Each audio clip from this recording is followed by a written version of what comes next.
जय हिंद दोस्तों, आप लोग कैसे हैं? आशा करते हैं ठीक होंगे, बढ़िया होंगे। देखिए दोस्तों, यदि आप 12th पास हैं, यानी आपके पास यदि इंटरमीडिएट का डिग्री है, आर्ट्स में भी चलेगा, साइंस में भी चलेगा और कॉमर्स में भी चलेगा, केवल 12th पास होना चाहिए। यदि आप 12th पास हैं तो आपके लिए क्लर्क के लिए और डेटा एंट्री ऑपरेटर के लिए एक बम्पर वैकेंसी दोस्तों निकल के आ चुकी है। तो इसको कौन कौन भर सकता है, कितना एज लिमिट चाहिए, सारा A to Z इस वीडियो में आपको बताएंगे। वीडियो को दोस्तों आधा अधूरा छोड़ कर मत जाइएगा, वीडियो को कंटिन्यू देखिएगा और इस वैकेंसी को जरूर अप्लाई कीजिएगा। ये जो वैकेंसी दोस्तों, इसका ऑनलाइन 5 नवंबर से शुरू हो रहा है। आप इसको समझ के रखिए, अभी से बूझ के रखिए, और जैसे इसका ऑनलाइन 5 नवंबर यानी 5/11 से शुरू होगा, आप इसको भर दीजिएगा। ठीक है, देखिए दोस्तों, हम लोग बात कर रहे हैं दोस्तों SSC CHSL, ठीक है दोस्तों, कंबाइंड हायर सेकेंडरी लेवल, जिसका वैकेंसी निकल रहा है 5 नवंबर 2022 को। आपको इस वैकेंसी को जरूर भरना है, ध्यान दीजिएगा। टोटल पोस्ट की यदि बात करेंगे, टोटल सीट कितना रहेगा, तो 3000 से ऊपर आपका दोस्तों सीट रहेगा। और SSC इस बार जो भी वैकेंसी निकल रही है, सब वैकेंसी को बढ़ा बढ़ा के निकाल रहा है, क्योंकि SSC ने पहले ही एक घोषणा कर दिया है कि 70,000 नया भर्ती करेंगे। ठीक है, तो हाल फिलहाल में CGL का वैकेंसी आया था, आपने देखा कि CGL ने रिकॉर्ड तोड़ दिया। 20-25 हजार वैकेंसी CGL में आज तक कभी नहीं निकला था। तो उसी तरह से CHSL में भी बम्पर भर्ती दोस्तों होने वाली है। 3000 से ऊपर आपका वैकेंसी आएगा 5 नवंबर 2022 को। नोट की बात करेंगे दोस्तों, इस पे सैलरी कितना मिलेगा, एग्जाम आपका कहां पर होगा, एग्जाम सेंटर कहां जाना होगा आपको, पोस्टिंग क्या होगा, काम क्या होगा, सारा A to Z बताएंगे। वेतन कितना मिलेगा, सब चीज हम बताएंगे, ध्यान से सुनिए। सबसे पहले योग्यता की बात करें तो केवल 12वीं पास इस पे चाहिए। आपका आर्ट्स, साइंस, कॉमर्स कुछ भी चलेगा, परसेंटेज का कोई जरूरत नहीं है, आप केवल पास होने चाहिए, भर सकते हैं। किसी भी बोर्ड के विद्यार्थी हैं, भर सकते हैं। ये सेंट्रल गवर्नमेंट का जॉब है दोस्तों, राज्य सरकार का ये वैकेंसी नहीं है। आपका जो काम लगेगा वो लगेगा सेंट्रल विभाग में, सेंट्रल मिनिस्ट्रीज में आपको काम दिया जाएगा। कौन कौन विभाग में इसमें वैकेंसी रहता, अभी हम आपको सारा A to Z बताएंगे। देखिए, इसके बाद बात करेंगे विभाग। इस पे विभाग क्या, आपको किस विभाग में काम करना पड़ेगा, तो जैसा कि आपको पहले ही बताया कि सेंट्रल डिपार्टमेंट में आपको काम करना होगा, जैसे कि आपका IB है, CBI है, और यहां पर लिस्ट में हम लगा देते हैं दोस्तों, क्योंकि उतना ज्यादा बोलना संभव नहीं है। बहुत सारे विभाग यहां पर दिए गए हैं। इन सारे विभागों में आप LDC के तौर पर, LDC मतलब लोअर डिवीजन क्लर्क बनिएगा, या फिर डेटा एंट्री ऑपरेटर, मतलब जो कंप्यूटर में टाइपिंग वगैरह करते हैं, वो आपको काम मिलेगा। समझ में आ गया? 12th लेवल का है, सैलरी अपने आप में मस्त मिलेगा, इसको जरूर भरना है। ये हो गया विभाग। ठीक है, अप्लाई डेट की बात करेंगे तो 5 नवंबर को वैकेंसी आ रहा है, 5 नवंबर 2022 से शुरू होगा, भर दीजिएगा। और चलेगा कब तक, देख लीजिए यहां स्क्रीन में, ये इसका लास्ट डेट रहेगा।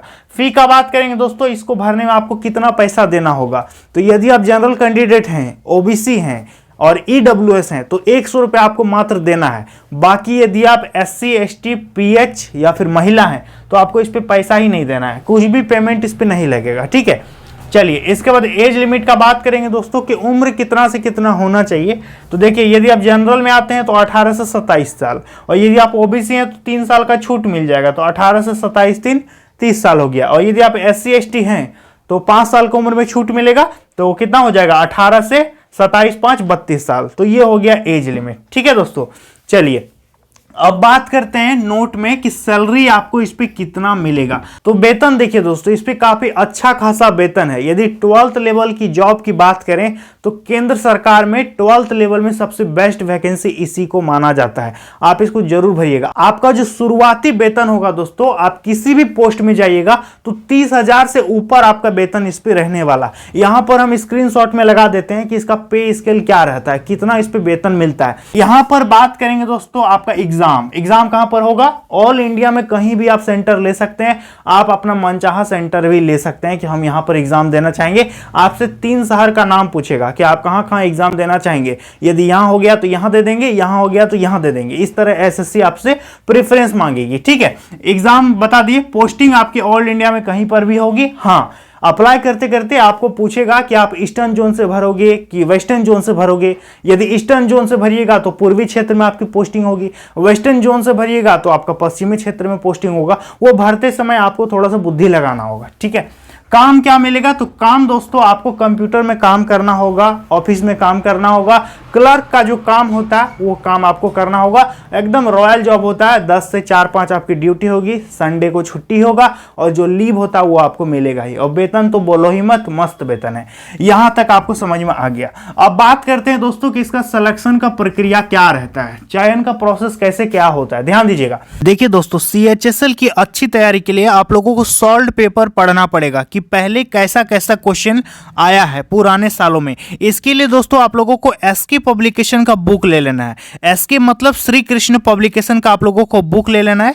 इस बुक में क्या है दोस्तों, जैसा कि आपको पता है कि CHSL का परीक्षा कंप्यूटर में होता है, CBT एग्जाम होता है। तो CBT एग्जाम में जो जो क्वेश्चन आया है 2017 से लेकर के 2021 तक, यहां पर देखिए 16 पेपर इस पे दिया गया है, ठीक है। और सारे क्वेश्चंस का इस पे आपको आंसर भी मिल जाएगा, जिससे आपको बहुत ज्यादा आइडिया मिलेगा कि SSC कैसा क्वेश्चन पूछने वाली है CHSL में, ठीक है। पुराने साल का इस पे आपको आंसर भी दिया गया है सभी क्वेश्चंस का। और ये जो बुक है दोस्तों, ये इंग्लिश मीडियम विद्यार्थियों के लिए भी उपलब्ध है। यदि आप इंग्लिश मीडियम के विद्यार्थी हैं तो आप इस बुक को खरीद लीजिएगा, और यदि आप हिंदी मीडियम के विद्यार्थी हैं तो आप इस बुक को खरीद लीजिएगा। आप इसको नजदीकी मार्केट से भी खरीद सकते हैं, या फिर नीचे डिस्क्रिप्शन बॉक्स में हम लिंक डाल दिए हैं, वहां से भी जाकर के इसको ऑनलाइन आप खरीदिए और बेहतर तैयारी कीजिए CHSL के लिए, ठीक है। क्योंकि पुराना पेपर्स को देखना दोस्तों बहुत जरूरी है। सबसे पहले इस पे 1, 2, 3 मेजर 3 स्टेज से आपको होकर के गुजरना पड़ेगा, ठीक है।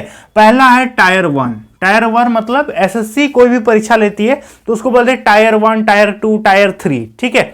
जैसे PT और मेंस होता है ना, उसी तरह से टायर 1, टायर 2, टायर 3 है। तो टायर 1 जो है इस पे CBT एग्जाम होगा, कंप्यूटर में आपको परीक्षा देना पड़ेगा ऑनलाइन।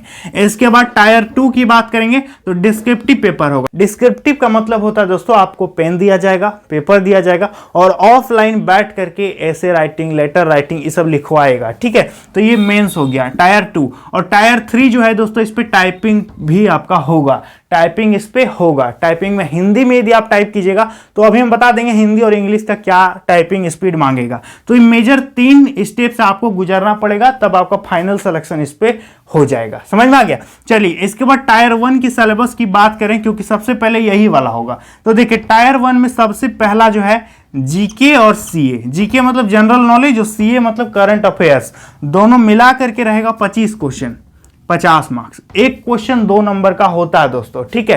तो 25 क्वेश्चन 50 मार्क्स हो गया GK से, और रीजनिंग से 25 क्वेश्चन 50 नंबर, ठीक है। मैथ से भी रहेगा 25 क्वेश्चन और इंग्लिश से रहेगा 25 क्वेश्चन, और सब में 50-50 मार्क्स का एग्जाम होगा। तो कितना हो गया? 100 क्वेश्चन टोटल पूछेगा, 200 मार्क्स हो गया टोटल। 100 गुना 2 कितना हो गया? 200। और 0.50 का नेगेटिव मार्किंग होगा दोस्तों, ठीक है। यहां पर 0.25 हम इसलिए लिखे हैं क्योंकि एक क्वेश्चन 1 नंबर का हो गया, तो 4 ठो गलत कीजिएगा तो 1 नंबर कट जाएगा, और यदि 2 मार्क्स का है तब 0.50 कटेगा। तो एक ही बात है, आप 100 क्वेश्चन के हिसाब से देखिए या फिर मार्क्स के हिसाब से देखिएगा तो 0.50 का नेगेटिव मार्किंग इस पे है। समझ में आ गया? तो यहां तक समझ में आ गया आप लोगों को। चलिए दोस्तों अब बात करते हैं टायर 2 के बारे में, ठीक है, जो कि इसका मेंस कह सकते हैं।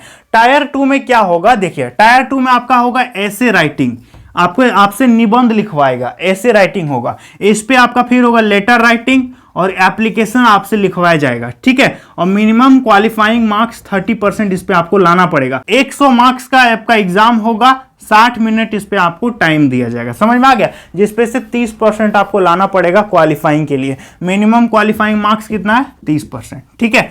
इसके बाद टायर 3 की बात करेंगे तो टायर 3 में आपका होगा टाइपिंग टेस्ट और स्किल टेस्ट। तो यदि आप देखिए दोस्तों हिंदी में टाइप कीजिएगा तो 30 वर्ड पर मिनट आपको स्पीड से टाइप करवाएगा, और यदि आप इंग्लिश में टाइप कीजिएगा तो 35 वर्ड पर मिनट के हिसाब से आपको टाइप करवाएगा, ठीक है। तो आप देख लीजिएगा कि आप जिसमें टाइपिंग करना चाहते हैं उसी को चुनिएगा, और 10 मिनट का आपका टाइपिंग होगा दोस्तों। कितना होगा? 10 मिनट का आपका टाइपिंग होगा। इसके बाद ध्यान दीजिएगा कि DEO data entry operator post के लिए यदि आप भरते हैं तो आपका स्किल टेस्ट भी होगा। स्किल टेस्ट में आपका 800 की पर आवर, यानी 1 घंटे में 800 कीबोर्ड में आपको की इंप्रेशन होना चाहिए। 15 मिनट का ये वाला आपका टेस्ट लेगा, ठीक है। और फाइनल कट ऑफ की यदि बात करें दोस्तों कि फाइनल जो मेरिट बनेगा वो किसके आधार पर बनेगा, तो final cut off tyre 1 plus tyre 2, दोनों को मिला करके आपको फाइनल कट ऑफ दोस्तों बना दिया जाएगा। ठीक है, टायर 1 और टायर 2 दोनों को मिला करके आपका फाइनल कट ऑफ दोस्तों बनेगा। इसके बाद बात करेंगे दोस्तों, ये जो वैकेंसी है इसका अप्लाई कब से होगा, तो 5 नवंबर 2022 से इसका ऑनलाइन चालू हो रहा है। कैलेंडर में स्पष्ट लिख दिया है कि 5 नवंबर को वैकेंसी आएगा। और इस बार दोस्तों आप लोगों के लिए मौका बहुत बढ़िया है, क्योंकि इस बार 2022 में एसएससी कोई भी वैकेंसी निकाल रहा है तो सीट एकदम बहुत ज्यादा करके निकाल रहा है। जीडी का भी वैकेंसी आएगा तो बहुत ज्यादा उस पर सीट रहेगा। सीजीएल ने तो रिकॉर्ड तोड़ ही दिया। अभी दिल्ली पुलिस एमटीएस का भी वैकेंसी आने वाला है, तो वो भी आप लोग जरूर भरिएगा। तो उसका भी वीडियो हम बना करके आप लोगों को दे देंगे चैनल पर। तो आप लोग चैनल पर यदि नए आए हैं तो सब्सक्राइब भी कर लीजिएगा। ठीक है, तो चलिए दोस्तों, मिलते हैं नेक्स्ट वीडियो में बहुत जल्द। तब तक के लिए बहुत बहुत धन्यवाद।